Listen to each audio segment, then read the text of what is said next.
The Telegraph. Could your summer holiday be jeopardised by European border roulette? And we'll be revealing the 5 travel experiences that we think you should add to your bucket list. As well as answering your urgent travel questions. Welcome to the first edition of The Travel Expert with me, Simon Calder. And me, Greg Dickinson. Great to see you, Greg. It's been a bit of a whirlwind week, as you might imagine, starting a new job, meeting new colleagues, and, of course, discovering this amazing studio, which has all the travel regalia you could possibly ever want. Too right, Simon. It's such a pleasure to have you here at The Telegraph. I've already learned a lot about you. I now know that you're addicted to cups of tea. One of our readers has already labelled you the David Attenborough of travel, which I think is a fantastic observation. I'd like to point out I'm not quite as old as the great Sir David, but I think, thank you. A few more years. But anyway, it's going to be so much fun talking travel with you, and it's great to be sat opposite you in this studio. First of all, Greg, we've got to tackle what's at the top of everybody's travel agenda, and that is the new European border rules, those tricky biometric checks which are supposed to be taking place at every single one of the 1,300 or so Schengen area frontiers. Of course, that's the EU minus Ireland, plus Switzerland, Iceland and Norway. And this is a digital border scheme to keep track of who's coming and going. The idea is, first time you go through a Schengen area border, you have the 4 fingers of your right hand taken, as well as a facial biometric. The idea is that on subsequent exits and entries, just one of those is taken.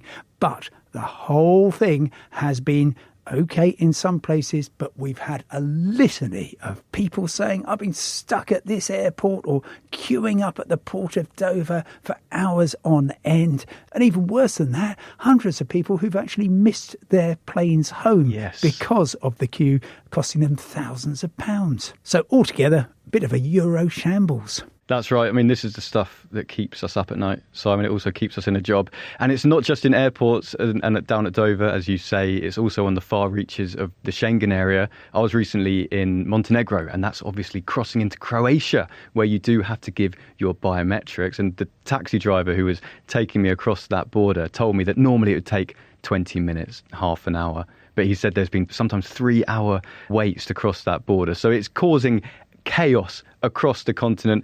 Another bugbear of mine is that there's often these kiosks, these ready-made machines that have been specially made to take your greasy fingerprints and to take your beautiful mugshot, and they're often switched off. When I was in Bordeaux airport just a few weeks ago, they had 12 of them waiting to go and they were cordoned off. These are frustrating things for holidaymakers. So what our listeners are going to want to know is, where are the worst places in Europe? Like where are the pinch points at the moment? Have you heard? From what I've experienced, certainly one of them is Milan Malpensa Airport. Exactly as you say, did the old fingerprint stuff. It took an hour, and I was the first one off the EasyJet plane from Gatwick. Well done. Then I went through to the other terminal and to check out, and it took, I think, 45 minutes that time, but they wanted those fingerprints again, which is absolutely not in the rules. I've heard terrible stories from Lisbon, other places frequently mentioned, Paris, Charles de Gaulle, Frankfurt, both of them huge hubs, of course. And particularly with those, you've got a lot of people who are flying from various regional airports across the UK into Paris, into Frankfurt to connect. And that's okay if you're going intercontinental, because you don't need to go through the Schengen area border. But if you're trying to connect to somewhere in Europe, it's going to be awful. A friend of mine in Frankfurt last weekend, 90 minutes to get through. Of course, by the time you've done that, your connection could be toast. And also Copenhagen Airport. Copenhagen, yeah. I mean, this was a rare instance where the Foreign Office is saying that you may encounter long queues if you're going in or out of Copenhagen Airport. We'll probably see more of this as the summer progresses. Well, I would hope we might see a bit less as the individual member states. Well, there's 29 different member states. It was very nicely put to me as the following. It's like a teacher, the European Commission in Brussels, saying, right, here, children, this is what you've got to do, making it as absolutely clear as they could what was supposed to be happening. And then they all go off and make a complete hash of it. Not all of them. Some places are working absolutely fine. But I need to give a special mention to Greece. Lovely Greece. Who've completely gone off on one. I was talking to the excellent tourism minister of Greece, Olga Kefalogianni, and she told me, right, we want to be nice to our British visitors, singling out, of course, UK travellers, really important for the Greek holiday market. We don't want them to have stress or frustration or be standing around at the airport waiting to get in. And here's me speaking when they could be at the taverna already spending money and enjoying the sunset. Yeah. And we certainly don't want them worrying about missing their planes home. So we're just not going to do any of that biometric stuff for the whole of the summer. This is completely rogue. No other country has just said, you know what? No. We're not going to do this. Look, you're allowed to suspend the biometrics if you need to temporarily. So I was down at Dover at the start of the half-term weekend. It was so miserable. It was basically gridlock from 5:30 in the morning. Oh, God. And the gridlock, of course, expanded right across the town and most of East Kent.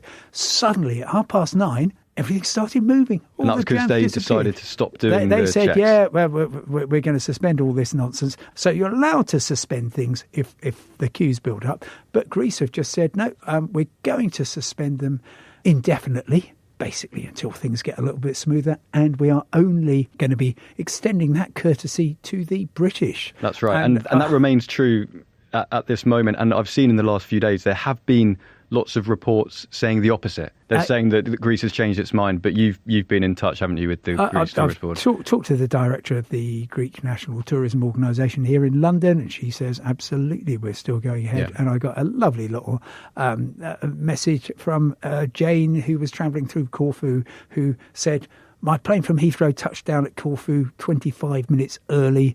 I was through passport control with my bag, in the taxi 20 minutes after arriving, which means that she's 5 minutes up and she's well on her way. So that is certainly doing things for Greek tourism. The absolute dream. And we've seen the figures, right? There's holiday companies are saying they're seeing that holidays are selling very well to Greece. Yes. But there'll be a lot of people, Simon, who are thinking, but you know what, I'm not going to Greece. I'm going to the south of Spain, or I'm going to Mallorca. And I've seen you working very hard this week. You've been tapping at your laptop, seen smoke coming out of your fingers. What have you been researching this week? Maybe I should have got out more this week, but what I've been doing instead is drilling down to the airline schedules at the 5 top airports for British travellers. Okay. Now, can you believe that Amsterdam, Palma de Mallorca, Alicante, Malaga and Barcelona are so important as destinations that 1 in 4 of all the British travellers who go abroad go to one of those airports? And considering there's hundreds of airports around Europe and indeed the world, so to have 1 in 4 going through there.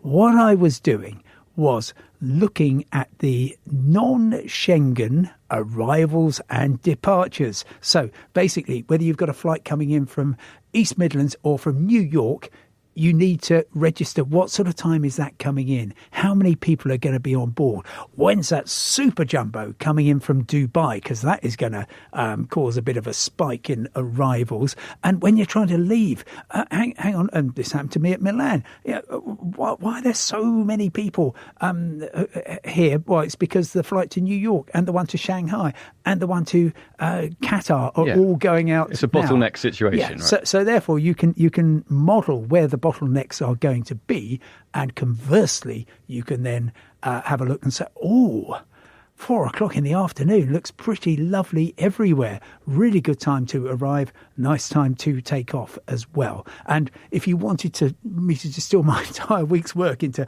about 15 seconds, please do. Great if you are on the first round of flights as early as you can possibly make it, going into Palma, to Alicante and to Malaga. If you're going into Amsterdam or to Barcelona, not so fast, because you're actually going to collide with all the arrivals who who come in on intercontinental flights. If you're going out, then actually later in the evening is really, really good. Okay. In those holiday airports, Alicante, Malaga and Palma, you need to be heading out kind of late afternoon, early evening, because there's always a rush from about 9 o'clock onwards, people heading home. So all the details, of course, you can find in Telegraph Travel. Absolutely. And we're very much in the market for hearing our listeners' own experiences at the European borders. So we're setting the benchmark, what are we saying, 2 hours, 3 hours and above? We want to hear about it. Let's set the bar quite high for arrivals. I'm going to say a minimum of 3 hours. Okay. If you stayed any longer, you will be taking bids on that. But also anybody who has very sadly missed their flight, just let us know. The travel expert at telegraph.co.uk. So, Simon, we've already been sent a question, which I'm going to put to you now. It's from Vanessa Bolton, who says, my elderly aunt and uncle are flying Ryanair from Stansted to Poitiers in France in July. She's worried about long queues on arrival. Should they book assistance? Certainly worth booking assistance, which will help you all the way from Stansted Airport to when you are through at Poitiers. But it's a really nice little small French airport. It will all be fine. Really good, actually, if it's your first entry-exit system experience, to choose one of the smaller airports rather than an overwhelming one like Paris Charles de Gaulle. Very good idea. Well, thanks for that question, Greg. Of course, we welcome all travel questions to the travel expert at telegraph.co.uk. After the break, we will be tackling possibly the hardest question of them all. What is the greatest travel experience on Earth? So this week, Simon, Telegraph Travel published one of our most ambitious articles today. We've attempted to list the greatest travel experiences on Earth, the ultimate bucket list, if you will. So we're talking going to the Galapagos, Antarctica, climbing Mount Kilimanjaro, the Himalaya, these real big ticket experiences. We then asked 50 of our travel experts to give each one a mark out of 10, did a bit of maths, and then we've crunched the numbers and come up with a champion. I saw you recoil slightly when I said the phrase bucket list. What's your take on this idea? Look, I absolutely accept that there are travel experiences that we all aspire to, and that is wonderful. And clearly you've got to make the most of your time on Earth and see and experience all you can. Bucket lists, though, I don't really like the idea of, you've got to do this before you kick the bucket. And I also don't like the list notion either. It reminds me that we're living in a social media age where you will quite often just see clips of people who have achieved something on their bucket list, and it as though they have given it a big online tick and then moved on.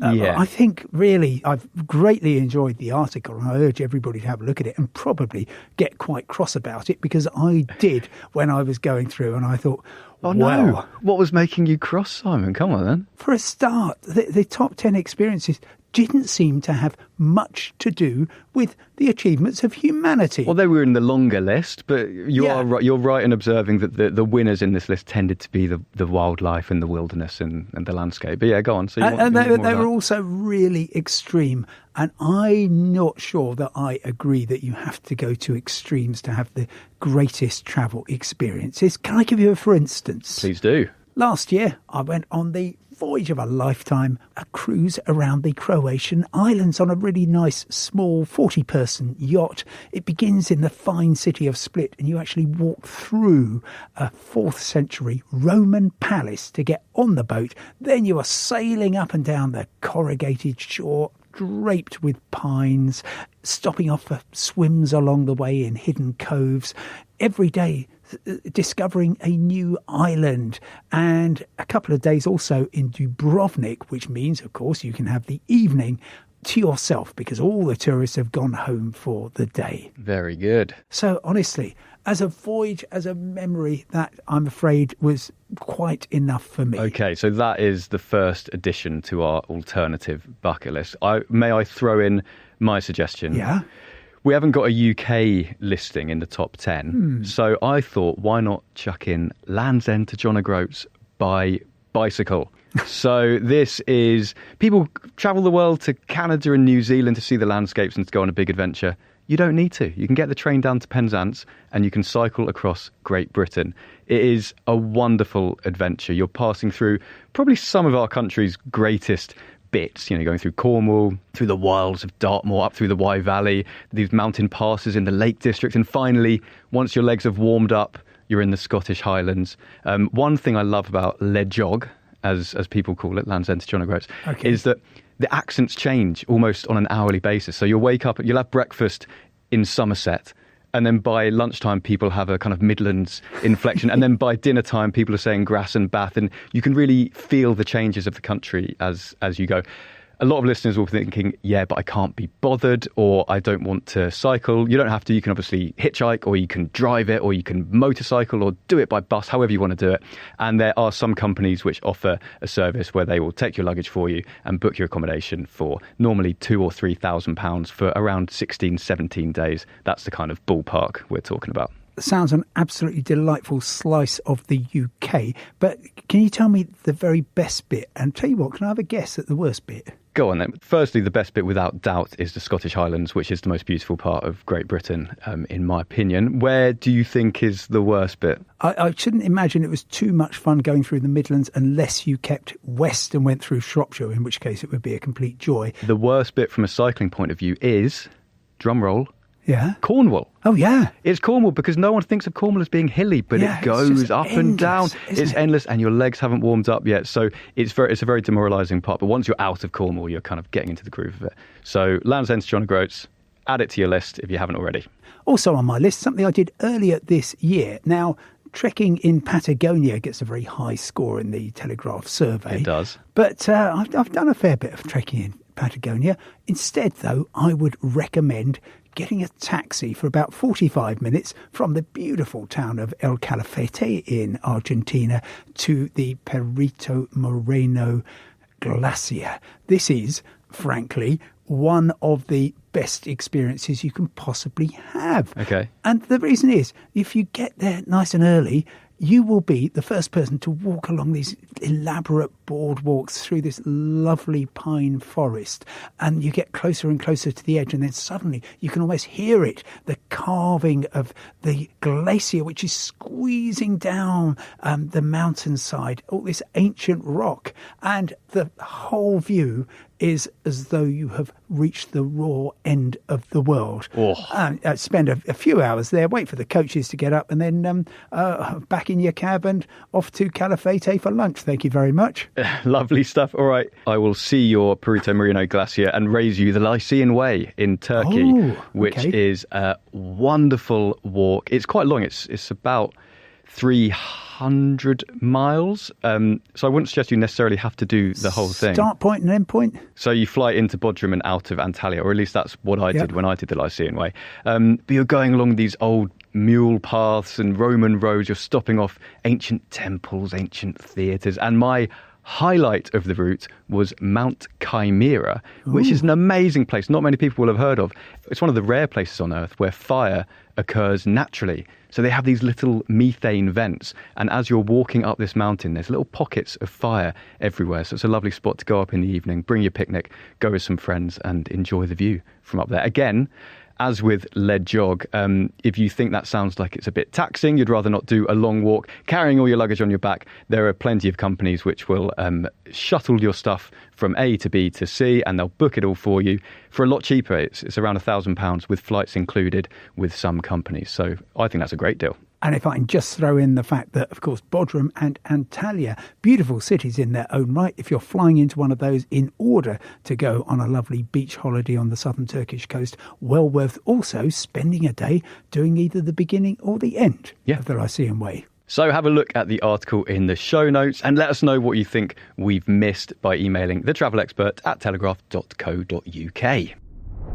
Just time for one more question. This one's from Alan Findlay, but I think it's a question that will actually apply to quite a lot of people. He is sailing in on a cruise to Barcelona, gets in about 8 in the morning. He's flying out from the airport there at 4 in the afternoon. He simply wants to know, how can I maximise my time in the city? It sounds like an obvious answer, but There is nothing better to do this year than go to the Sagrada Familia, because this is the year when it's finally been completed. This is, of course, Antoni Gaudi's astonishing temple that just soars from the streets of Barcelona. It is an amazing site. But what I would say is book in advance, because it's an extremely popular attraction. You can get a ticket for around 29 quid, I found. But because they're a bit strapped for time, they might want to get a queue jumper ticket, which will cost a little bit more. Can I just throw in a suggestion? If you happen to be in Terminal 1 and you're able to check in your baggage for your flight later in the day, then just come out of the airport and you'll find yourself at the entrance to a wonderful nature reserve, all kinds of bird life and wetlands. And you can spend a couple of happy hours there watching the wildlife and also being deafened every so often by that super jumbo taking off for Dubai. Good idea. I know there's one piece of news that you've really, really been wanting to address today.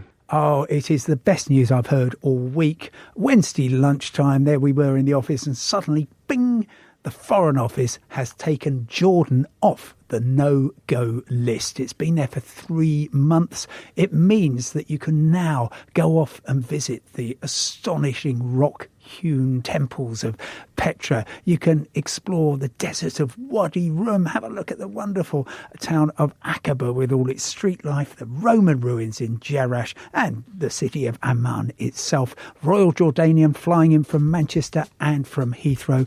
Get there now, you will have the place to yourself. That's all from us this week on The Travel Expert. Remember to sign up to the Telegraph's travel newsletter. The link is in the show notes. And you'll find all of the Telegraph's in-depth destination guides and hotel reviews at telegraph.co.uk/travel. See you next week. Goodbye.